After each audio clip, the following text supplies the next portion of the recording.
Comment trouver ton idée de produit digital rentable? Je vais te montrer la méthode la plus simple, surtout si tu pars de zéro. Si tu regardes cette vidéo, c'est sûrement que tu veux arrondir tes fins de mois, te lancer dans les produits digitaux, mais tu bloques encore sur l'étape la plus importante, trouver ton idée. Peut-être que tu fais partie de ceux qui n'en ont aucune ou au contraire tu en as plein, mais tu ne sais pas lesquels sont vraiment vendables. Et c'est totalement normal. Parce que soyons honnêtes, tu ne peux pas vendre n'importe quoi, même si tu trouves ça passionnant. Si tu collectionnes les timbres depuis que tu as 8 ans, c'est génial pour toi, mais franchement, il n'y aura pas un marché énorme qui t'attend pour pouvoir gagner de l'argent. Aujourd'hui, je vais t'aider à faire la différence entre une idée sympa et une idée qui est vraiment rentable. Et pour t'aider encore plus, j'ai créé une méthode express pour t'aider à trouver ton idée en 30 minutes, même si tu pars de zéro.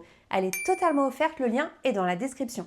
Pourquoi tu bloques? La raison principale pour laquelle tu n'arrives pas à trouver ton idée de produit digital, c'est que tu cherches l'idée parfaite. Sauf que l'idée parfaite, ça n'existe pas. Tu n'as pas besoin d'être expert, d'avoir fait 10 formations, ni d'inventer quelque chose de révolutionnaire. Tu as juste besoin d'une idée qui intéresse un petit groupe de personnes, par exemple les mamans en postpartum, donc là ça sera ta cible, qui règle un problème, par exemple perdre des kilos difficiles après la grossesse, et qui peut être transformé en un format digital. Par exemple, un guide de repas équilibré prêt en 15 minutes. Un produit digital puissant, c'est un produit qui résout un problème dur, c'est-à-dire douloureux, urgent et reconnu. Si ton audience vit le problème, le ressent et veut une solution rapide, elle est prête à payer pour avoir la solution. Beaucoup imaginent qu'un produit digital doit être énorme. 50 vidéos, des dizaines de modules, des exercices.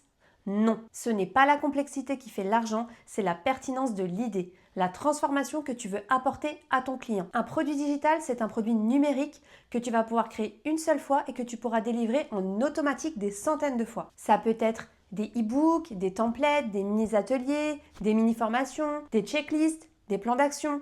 Voilà, tu as vraiment beaucoup de choix. Comment trouver ton idée de produit digital? Étape 1, liste tes compétences, c'est-à-dire tes expériences professionnelles et personnelles, ton métier, tes expériences passées, les formations que tu as pu faire. Tu listes tout. Par exemple, montage vidéo, maquillage de soirée, gestion de budget, tu as un diplôme de diététicien, tu es doué avec la comptabilité et aussi les problèmes que tu as déjà résolus. Ton vécu est vraiment une mine d'or. Le meilleur produit digital naît souvent d'un problème que tu as toi-même surmonté. Les gens payent pour éviter les erreurs que toi tu as déjà commises et donc pour aller plus vite pour atteindre leur objectif. Et si tu sais le faire, quelqu'un veut l'apprendre. Étape 2, liste tes passions, ce que tu aimes vraiment. Il faut que tu choisisses un sujet qui te plaise car tu vas devoir créer du contenu autour de ton sujet. Donc si tu n'aimes pas le thème, tu vas très vite être limité. Regarde ce que toi tu consommes, ce que tu pourrais expliquer, ce qui te motive naturellement. Étape 3, note les questions qu'on te pose souvent. Si quelqu'un te dit « Tu fais comment pour faire ça, pour faire un montage vidéo par exemple ? Tu utilises quoi comme application pour faire ça ? Pour faire ton tunnel de vente, tu peux m'aider ?» etc. C'est un signal. Chaque question répétée, c'est une opportunité de produit digital. C'est-à-dire que toi, tu as la compétence qu'une personne a besoin.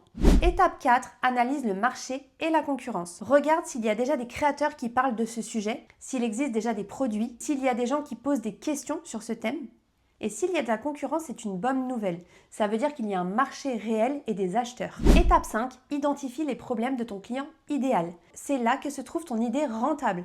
Tu vas chercher les problèmes récurrents que rencontre ta cible pour apporter, toi, la solution, c'est-à-dire ton offre, ton produit digital. En résumé, une idée rentable résout un vrai problème. Ta solution correspond à l'objectif de ton client et ton idée doit être un mix entre tes compétences et tes passions. Maintenant que tu sais comment trouver une idée, tu veux sûrement trouver la tienne. C'est exactement pour ça que j'ai créé la méthode express qui t'aide à trouver ton idée rentable en 30 minutes, même si tu pars de zéro. Elle est totalement gratuite, tu peux la télécharger en description. Et n'hésite pas à me dire en commentaire quelle idée tu envisages, ça m'intéresse vraiment de savoir. Voilà, j'en ai terminé avec cette vidéo. J'espère qu'elle t'a aidé à y voir plus clair. Pense bien à t'abonner et n'hésite pas si tu as des questions à me les poser en commentaire, je réponds à tout le monde. Merci d'avoir regardé, c'était Karen. Ciao les amis!